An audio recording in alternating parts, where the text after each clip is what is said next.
Time. Let's break this mother down. With Shizzy, Wiz, Nut.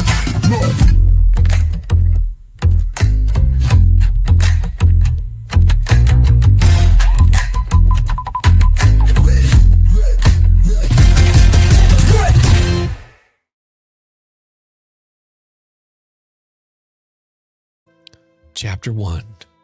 The Martyrdom Monologue. The stream loaded with its usual bait and switch.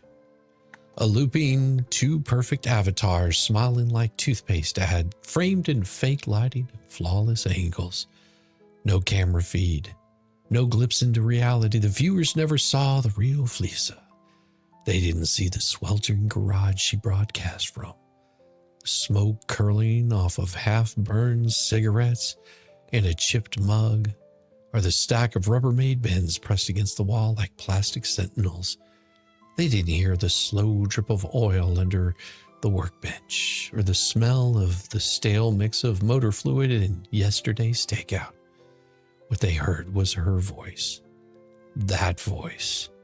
It came out gravelly and thick, the faint drag of Jersey in every vowel, the kind of tone you get from decades of chain smoking and starting arguments at gas stations.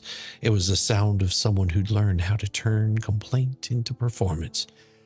"Let me tell you something right now," the avatar said in perfect lip sync, while the real mouth behind it shaped the words in the shadows.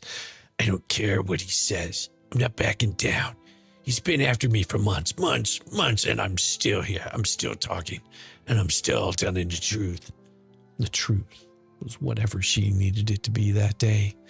Not facts, not proof, but a shifting narrative she could drop into DMs and anonymous tips to quietly scare off anyone thinking of working with Jeremy.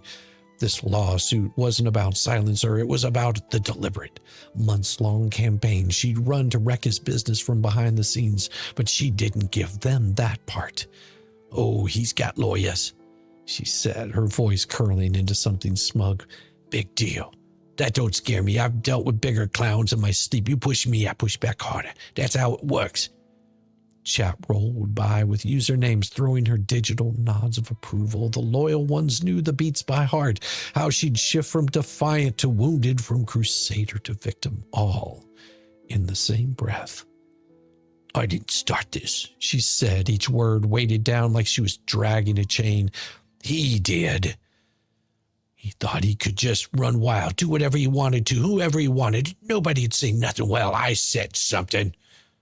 That's what she didn't say. Was her something came from in the form of phone calls to vendors warning them off Jeremy, private messages to collaborators that just left enough unease to dissolve contracts, and well-timed tips that ended up in the hands of anyone who could hurt his bottom line. She gave a little snort of laughter, followed by the faint clink of a cigarette against a mug. "Now I'm the bad guy, right? Oh, she's dangerous. She's trying to take down his precious little empire. Please. The only thing I'm guilty is fucking telling people what I know." A pause, just long enough for her to take a drag. The exhale came through the mic as a soft hiss. "You know what's funny? He's the one out there ruining people's lives, but when I call him out, suddenly I'm public enemy number one." Avatar's head tilted slightly in algorithm's imitation of sincerity, while the garage Fleesa shifted in her chair, the metal legs squealing against the concrete. "I got no money to fight this, none, but I got heart, and I got friends. We got receipts. He can bring all the lawyers he wants in the world, and I ain't going anywhere." Receipts. Always the receipts. The mythical proof she waved like a talisman, but never actually produced anywhere it mattered. Not in discovery, not in evidence, just in her Discord servers and back-channel chats, ready to be teased, but never actually tested. "Not stopping," she went on, the Jersey edge sharpening. "That's what he wants. He wants me scared, wants me broke, wants me to shut up and go away. Nothing happening." Then, as if on cue, the pivot. "You come for me, fine, but you come for women and kids, I'll bury you."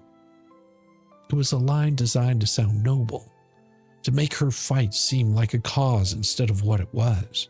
targeted interference in someone else's livelihood. No one had come for women and kids. Jeremy had come for the contract she'd torched and the partnership she'd poisoned. But in that garage, with the fan rattling overhead and her avatar's perfect lined smile frozen on screen, she was untouchable. A warrior, a victim, the hero of the fight she'd picked herself. The avatar blinked.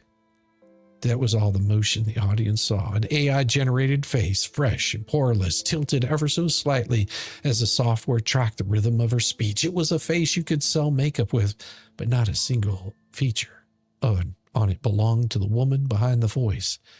In reality, she sat over a second-hand mic, the kind that, with a dent in the mesh from being dropped too many times, a cord tangled like it had been shoved into a drawer one too many times, her forearms stuck slightly to the table from the thin sheet of sweat in the unconditioned garage. It was that she was moving to wipe it off. "Oh, see, they want you to believe," she said, tone leaning conspiratorial, "that I am the one who's dangerous here, that I'm the kind of criminal mastermind out here taking down this precious little whatever he calls it." A pause, sound of her shifting in the chair. "Like I even care about his damn business, please." She laughed, short, dry, almost like a cough. "What I care about is people knowing the truth. And if that happens, to happen to make a few people rethink working at them, oh well, actions got consequences." Well, it was the perfect dodge. In her telling, she was just speaking truth. And if that's what happens to burn bridges for him, well, that was just life. In reality, those burns were the whole point. She tapped the mic. "You know, I've been doing this a long time. I've seen guys like him come and go. They think they're untouchable. They think nobody's going to stand up to them. And then somebody like me comes along, somebody who don't scare easy, and suddenly they're crying to the court." In the background, there was a faint rustle, maybe the plastic of a grocery bag shifting under her foot. Before she took another drag from the cigarette, "You can call me and sue me all you want," she said through the smoke. "You're going to think that's going to shut me up. Nah, I'll talk more. I'll talk louder, because I don't got nothing to hide. You hear me? Nothing." That was another favorite of hers, the "nothing to hide" line. It played well on a live stream, but it left out the fact that every time a subpoena came her way, the record got a little thinner.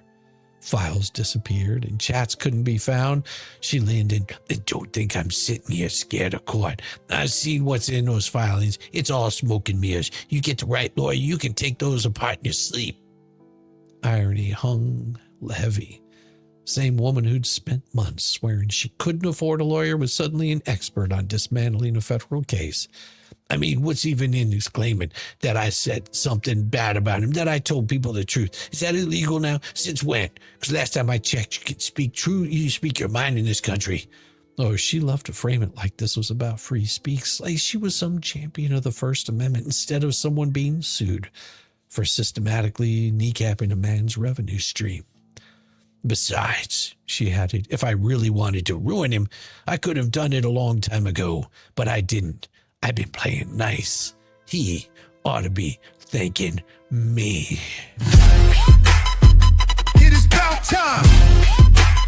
Let's break this mother down. With Shizzy, Wiz, Nut.